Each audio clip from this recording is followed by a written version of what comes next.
Corsica sits here, a short distance from the Italian coast. Throughout the medieval and early modern periods, its people spoke Corsican and Italian. It was economically, culturally, and politically tied to the Italian peninsula for most of its existence, and yet today it's a part of France. Which raises the question, why? Why is Corsica French and not Italian? So throughout the medieval period, Corsica swapped hands a few times. From Pisa to Genoa to Aragon to France to Milan to Bank briefly to France again, and finally back to Genoa. And across these years, the people of Corsica had revolted numerous times, and retaking the islands often proved costly for its overlords. And in that same spirit came the year 1729, when a heavy tax burden led the people of Corsica to revolt against their Genoese rulers. It briefly became a kingdom before declaring the creation of a republic. Previously, revolts in Corsica were nasty but ultimately doomed affairs. However, this time the revolt lasted for decades, because now the Corsicans were being supported by others. And by others, I mean the British. This wasn't out of some kind-hearted wish to see the Corsicans prosper. That would be silly. In fact, the actual reason was to deprive the French of the island, since the Genoese were paying French troops to suppress the rebellion. As the rebellion went on, the Genoese knew that they got the island and so opted to sell it to France. France agreed to the sale and soon after sent a lot of troops to Corsica, and the rebellion was crushed in 1769. So that's France's control over Corsica established and settled then, right? Well, no.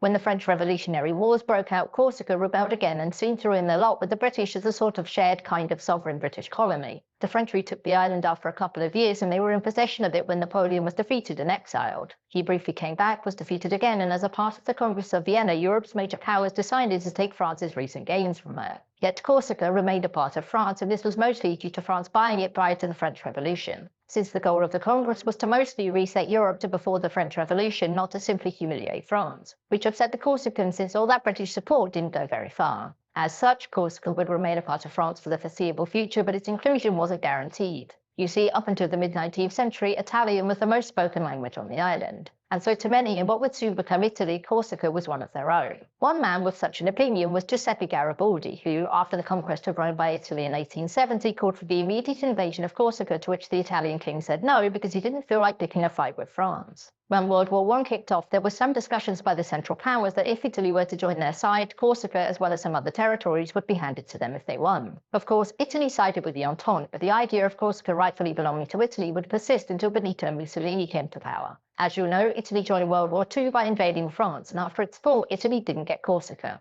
It remained a part of Vichy France until 1942, when Germany decided that it didn't need to exist anymore, and so, along with Italy, they put an end to it. With this, Italy came into control of Corsica, which Mussolini had wanted, and this control lasted a whole year since Italy was defeated in 1943. Soon afterwards, the brand new Italy had joined the Allies, and from it, French troops liberated the island, and thereafter, Corsica would remain a part of France.